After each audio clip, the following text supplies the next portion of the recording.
Welcome to the Times of Israel's Daily Briefing. Today is Wednesday, February 26th, day 509 of the war.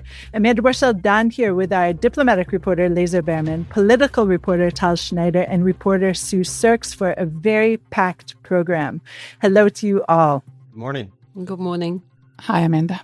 Good to see you all. Today, this morning, Israel took to the streets to honor the funeral procession of Shiri, Ariel, and Kfir Bibas, who were all slain by Hamas in November 2023. We will hear from Sue at the end of the program about how Ariel's 5-year-old friend is dealing with his loss and discuss the processions in the second half, as well as the funeral yesterday of Oded Lifshitz. But first, we're going to hear an update from Laser on the deal reportedly reached between Hamas and Israel for the release of the Palestinian security prisoners, and the return of 4 hostages remains today. This concludes phase 1 of the negotiated ceasefire. We'll also learn from Tal about Opposition Leader Yair Lapid's new peace plan for the day after in Gaza, and about movement in the political sphere with some threats from the head of the United Torah Judaism Party. Again, pushing for elections if the blanket exemptions from the army are not reached for all young Haredi men. All this and much, much more when we're back.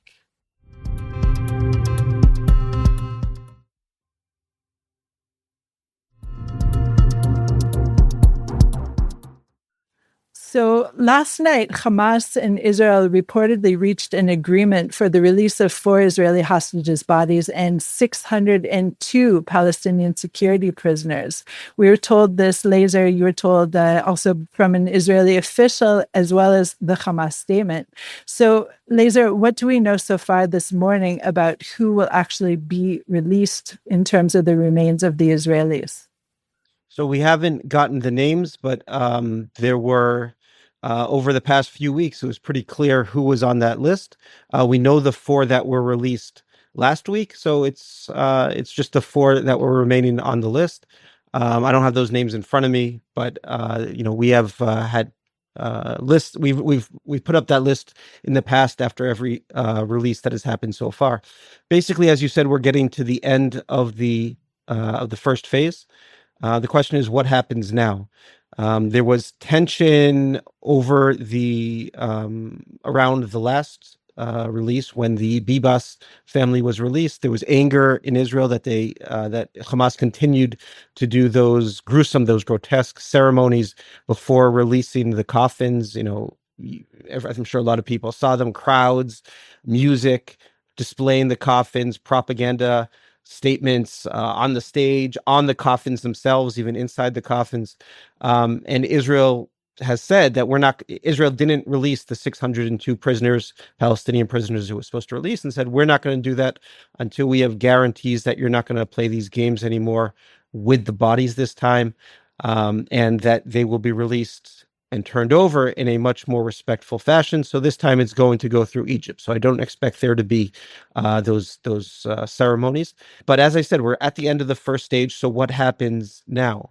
Laser, does this mean that phase 2 is now on track in terms of the talks? Because U.S. Mideast envoy Steve Witkoff was meant to come to the region, and now we're hearing he's not coming to the region.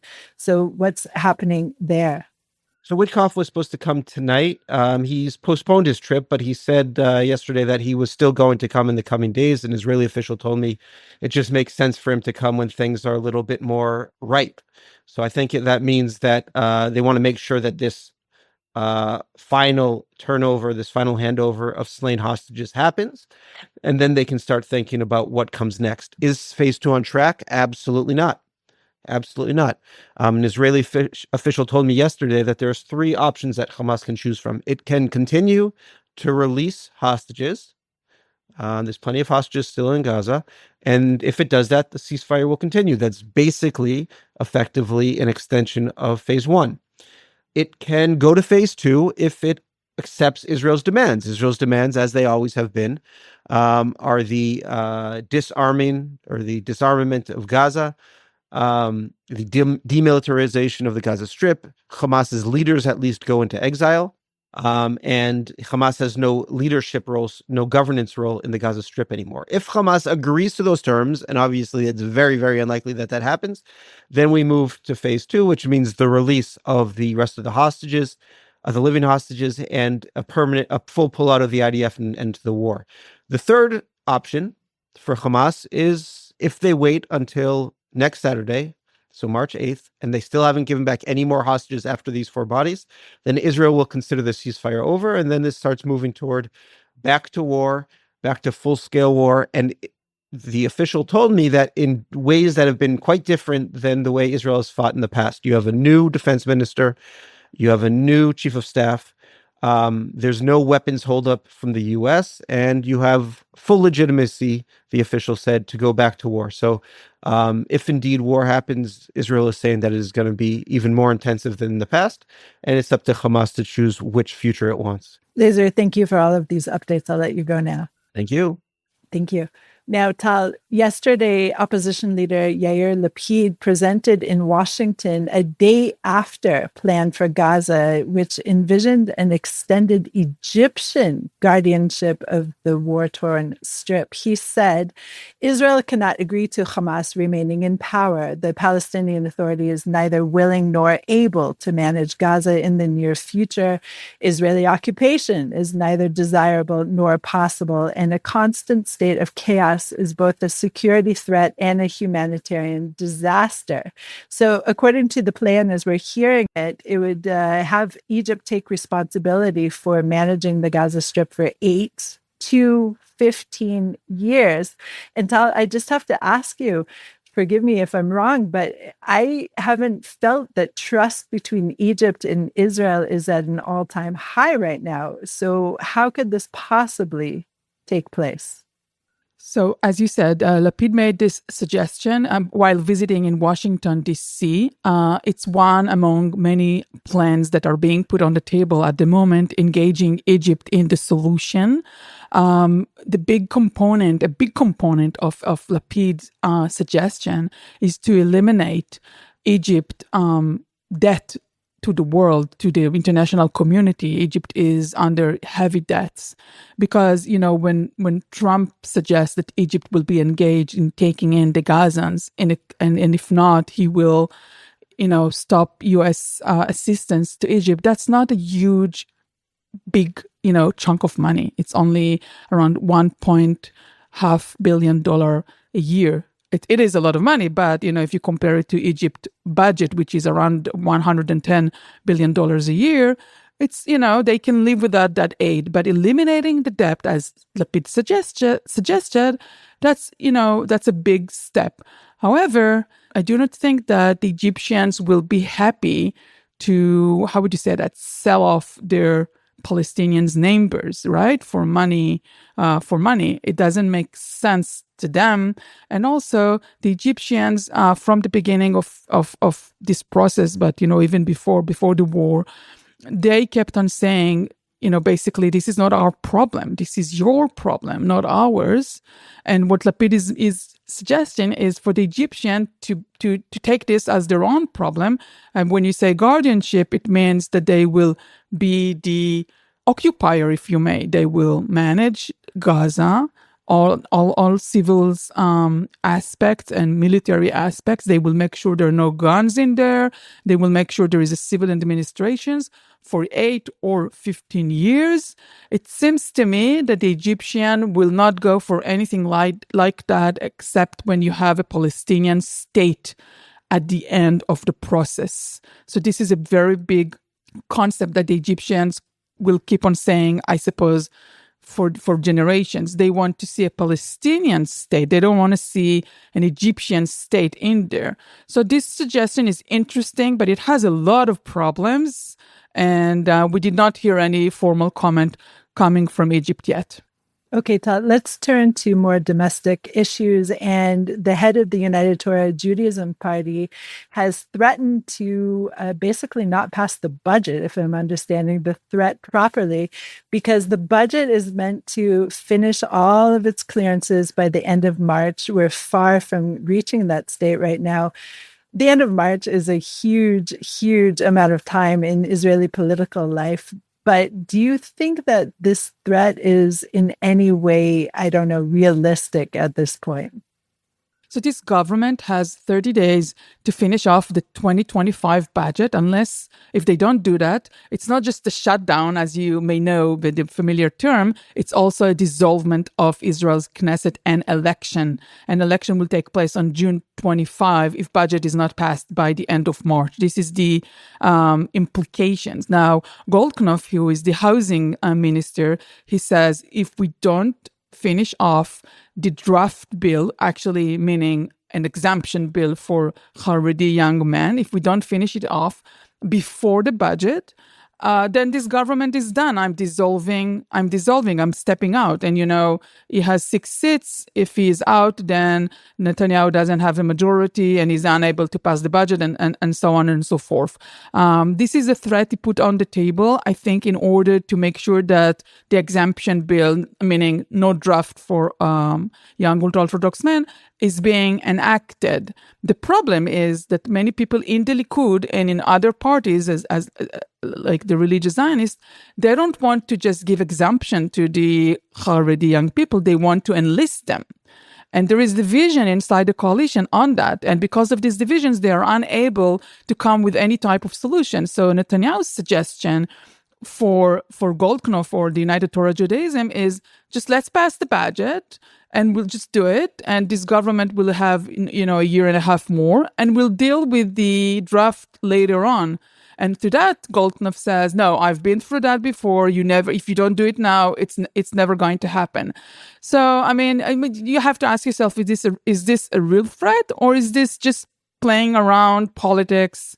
And I would guess, I would put my bets on the other options. I think they are, kind of playing with it, and they will probably stick together in order to get this government to move on. But, maybe not. We'll see. Let's go to a short break and discuss the events of today and yesterday in terms of the funerals of the hostages who came back, unfortunately, dead from Gaza recently.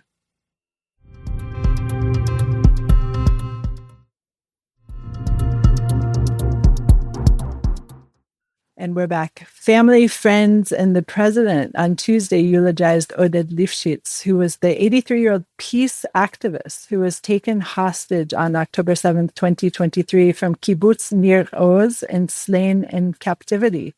His wife, who was likewise a hostage but released in a previous deal, lamented that he was killed by those he sought to help. And yesterday as well, Ofri Bibas, who is the sister of the released hostage Yarden Bibas, slammed Prime Minister Benjamin Netanyahu, telling him to, quote, shut up, after he repeatedly described the murders in captivity of Yarden's wife Shiri and young sons Ariel and Kfir against the wishes of the family. Shiri, Ariel, and Kfir are being laid to rest today, right now, as we're recording. Now, Sue, I'm going to start with you, and then we're going to talk about more of the political implications of these funerals and what's happening in general. But Sue, in a heartrending address during a rally of relocated Kibbutz Nir Oz residents who are now in Kiryat Gat, on Saturday, the mother of Yoav Avital, who is a friend of murdered hostage Ariel, described his loss, Yoav's loss, from the perspective of a 5-year-old. So, Sue, tell us in your words what the mother of Yoav Avital said on Saturday. You and Tal and I have boys. One of mine definitely went through the superhero period of believing that superheroes could solve all problems. And that's what little Yoav did. Yoav, age 5, who was a friend of Ariel's from when they were babies. And his mother told how in the early days, the first reaction was him saying, well, Ariel isn't his friend because he's dead. And then shortly after, well, he's not dead. He's alive, Mum. He's in his room. You just don't know what the number is. At one stage, Yoav asked his mum to help him write a letter to take to the kindergarten teacher so that she could give it to Ariel when he returned. And I want to just read what the letter said. It said, I want to draw Batman for you, along with all the flying heroes, so that you'll feel like flying over Gaza and fight the bad guys with a bow and arrow. Then you'll come back to us and be with us in kindergarten. I hope you buy yourself some sweets and a cape. I miss you. And he would ask whether the two boys, Ariel and Kfir, had a playground in Gaza where they could play in the sand and run around. And on Purim, he wanted to save his Batman outfit for Ariel and then decided to wear it himself when Ariel didn't come home so that he could fly to save him. And when Ariel didn't come back as part of the live hostage deal, he suggested that maybe the terrorists loved them so much that they couldn't let them go. And of course, we know today that the terrorists murdered them with their own hands. And when his parents had to tell Yoav that Ariel had died, he couldn't accept it. He said, he's still alive, Mom. You didn't understand. Because if Ariel is in space, that means he's flying in space. He can't die. And then he had a final brainwave, which was to invent a special potion with ingredients to bring Ariel and Kfir back to life. He said it'll have a little of the power of Batman's knives, fire, speed, and the cape, so that he can fly quickly. The knives will quickly cut the bottle and spill over his body, and then he can come back to us. It's really simple. It is so simple when it comes from a 5-year-old, and unfortunately, this is not the situation, as we all know. Let's talk a bit, all of us, about the mood of the country today. The streets were lined today and yesterday with people honoring the convoy of the bodies that were being buried. And it's moving in itself to see all the Israeli flags today also mixed with orange balloons or other symbols of the Bibas red-haired boys.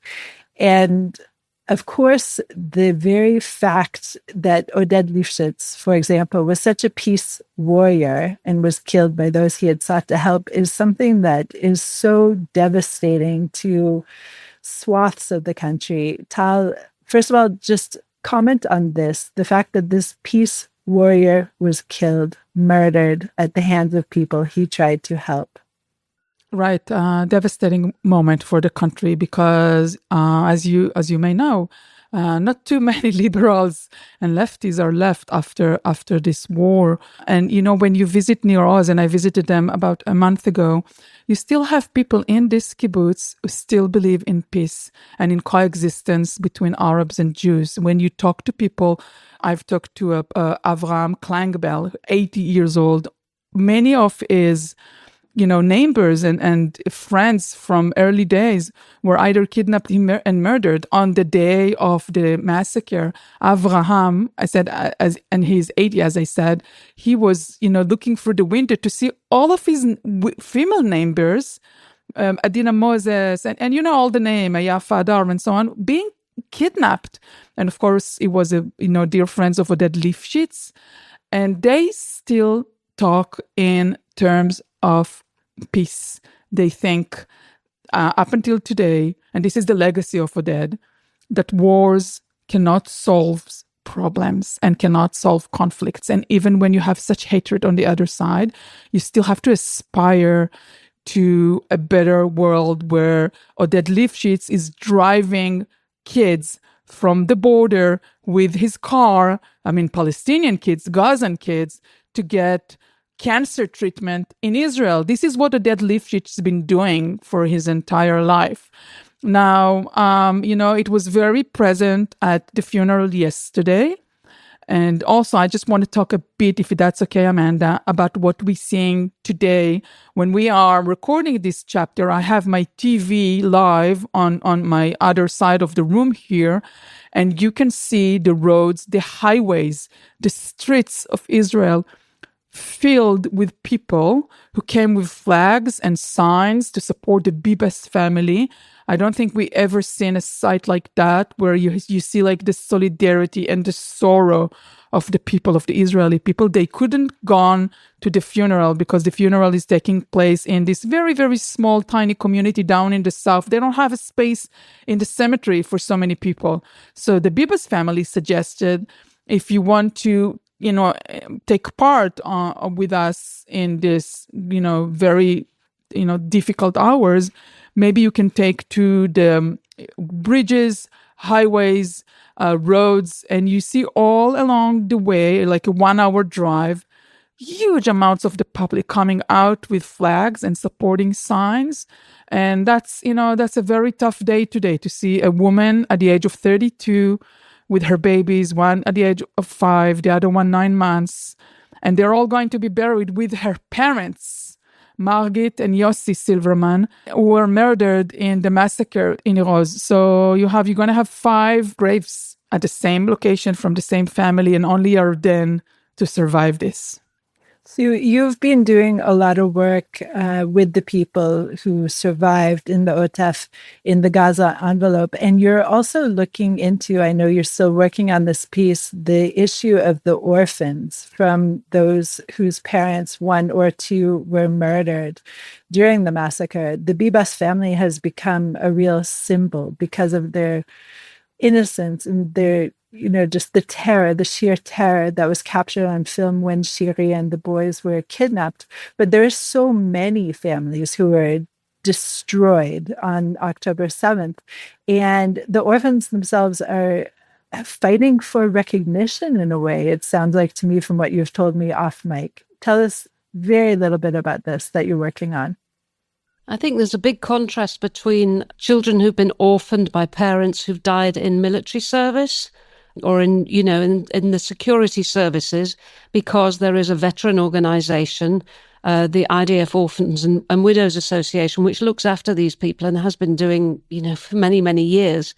The orphans of October 7th, I think, found a very, very new situation where they didn't really know where to turn, where responsibility for support is divided between different organizations, a lot of bureaucracy, a lot of very difficult form filling when, these families are completely broken as it is. Sometimes one parent is left having to deal with things without the other parent, to grieve, to be with the children, often giving up their jobs. There have been cases, certainly up to 18, over 20 cases of kids or families where both parents were killed. In some cases, I think in most of those cases, if not all, it's members of the family that have taken them on. But it's just incredibly difficult. So you have, for example, grandmothers looking after little tots because their daughters were murdered at the Nova party, that kind of thing. So a number of organizations have sprung up to try and plug this gap, as it were, to bring the information together, to bring social workers to help them negotiate their rights, and also to provide them support in other ways. But I will be reporting on that more fully. Another point that you're reporting on currently is the case in which communities that are just outside the designated border of aid are actually incredibly hard hit and are not receiving the governmental support. So one case is a portion of Ofakim. Tell us about this neighborhood and what's not being done here. Yes. Ofakim has a neighborhood called Mishor HaGefen, where 27 civilians and 6 security people were murdered on October the 7th. That's in addition to another 16 elsewhere in the city. Now, there is a boundary that was set of 7 kilometers, which is just over 4 miles from the Gaza border, as the boundary within which, over the years, the state has provided special aid. And because the government didn't really know what else to do, and that was set according to the distance that rockets could reach quite a few years ago. That is no longer relevant, and it's certainly it's no longer relevant with the rockets. We now know that they can reach a large portion of the country, but also obviously the Hamas terrorists got beyond that border. They got to Ofakim, which is a city in the western Negev, to Netivot. They also got to an area of Moshavim. I reported on this a couple of years ago, where the line actually runs through the cluster of Moshavim, so that people who've been very badly affected are left out of this net. And on a couple of days ago, the state controller felt it was urgent enough, an urgent issue, or an issue of sufficient urgency, along with a few others, to publish an interim report on the rehabilitation of the Gaza border area, where he said that the government was supposed to have, or the Prime Minister's office was supposed to have come to the government by February last year with a reviewed boundary, and it hasn't done so yet. And this is actually holding up 5 billion shekels in development funds also, because obviously until they know where the boundaries are, they don't know how to distribute the money. So we have to watch this space and see what happens. In the local authorities and the Moshavim are all in separate high court cases over this, to pressure the government to include them.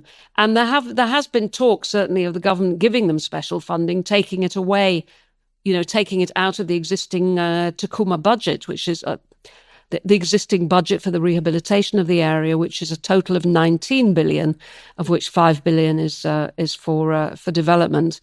So I think that in the end, they will be supported. It's a question of how long it takes, because this aid is desperately needed. Needless to say, going back to one of our previous items, if this government doesn't pass the budget by the end of March, in a month from now, then as I said, there is not just, stop of the budget, but also a problem with specific areas where the country is not providing what it needs to provide. And we do see from the beginning of the war up until now, we see civilians are helping rebuild the area, whereas governmental assistance is not being provided properly.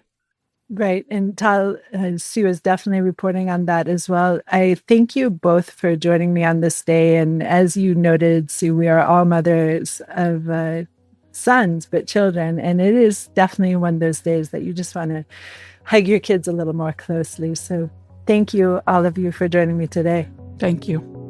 Thank you. Thanks for listening to the Times of Israel's Daily Briefing. Please check out another episode tomorrow. This episode was produced by the Podwaves. If you have any questions or comments about this or any other episode, please drop us an email to podcast@timesofisrael.com. Until tomorrow, shalom.